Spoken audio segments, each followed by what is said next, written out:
Credo che a fronte di questo tema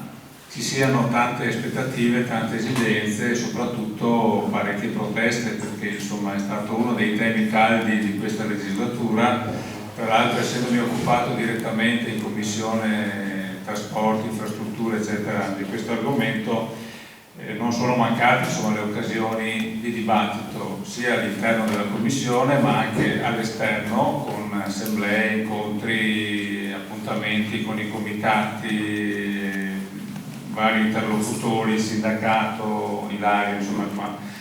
stati periodi che ci vedevamo praticamente una volta alla settimana, se non di più, proprio per monitorare l'andamento di questo settore che sta diventando una delle esigenze per dare prospettiva di crescita e di sviluppo alla nostra regione. Vi do solo alcuni elementi di contesto. Questa fotografia